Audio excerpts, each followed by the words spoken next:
شہاب نے خبر دی انہیں زین العابدین علی بن حسین بن علی رضی اللہ عنہ نے ان سے ان کے والد حسین بن علی نے کہ علی بن ابی طالب نے بیان کیا کہ رسول اللہ صلی اللہ علیہ وسلم کے ساتھ بدر کی لڑائی کے موقع پر مجھے ایک جوان اونٹنی غنیمت میں ملی تھی اور ایک دوسری اونٹنی مجھے رسول اللہ صلی اللہ علیہ وسلم نے عنایت فرمائی تھی۔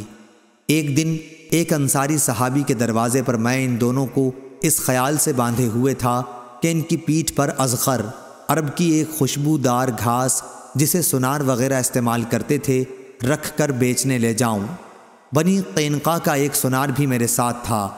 اس طرح خیال یہ تھا کہ اس کی آمدنی سے فاطمہ رضی اللہ عنہا جن سے میں نکاح کرنے والا تھا ان کا ولیمہ کروں گا۔ حمزہ بن عبد المطلب رضی اللہ عنہ اسی انصاری کے گھر میں شراب پی رہے تھے۔ ان کے ساتھ ایک گانے والی بھی تھی۔ اس نے جب یہ مصرع پڑھا، ہاں اے حمزہ اٹھو فربا جوان اونٹنیوں کی طرف بڑھ، حمزہ رضی اللہ عنہ جوش میں تلوار لے کر اٹھے اور دونوں اونٹنیوں کے کوہان چیر دیے، ان کے پیٹ پھاڑ ڈالے اور ان کی کلیجی نکال لی۔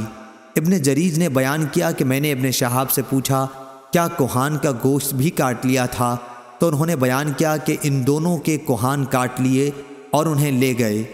ابن شہاب نے بیان کیا کہ حضرت علی رضی اللہ عنہ نے فرمایا مجھے یہ دیکھ کر بڑی تکلیف ہوئی، پھر میں نبی کریم صلی اللہ علیہ وسلم کی خدمت میں حاضر ہوا۔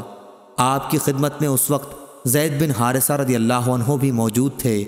میں نے آپ کو اس واقعے کی اطلاع دی تو آپ تشریف لائے۔ زید رضی اللہ عنہ بھی آپ کے ساتھ ہی تھے اور میں بھی آپ کے ساتھ تھا۔ حضور صلی اللہ علیہ وسلم جب حضرت حمزہ رضی اللہ عنہ کے پاس پہنچے اور آپ نے خفگی ظاہر فرمائی تو حضرت حمزہ نے نظر اٹھا کر کہا تم سب میرے باپ دادا کے غلام ہو۔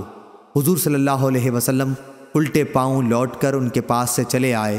یہ شراب کی حرمت سے پہلے کا قصہ ہے۔ صحیح بخاری حدیث نمبر 2375۔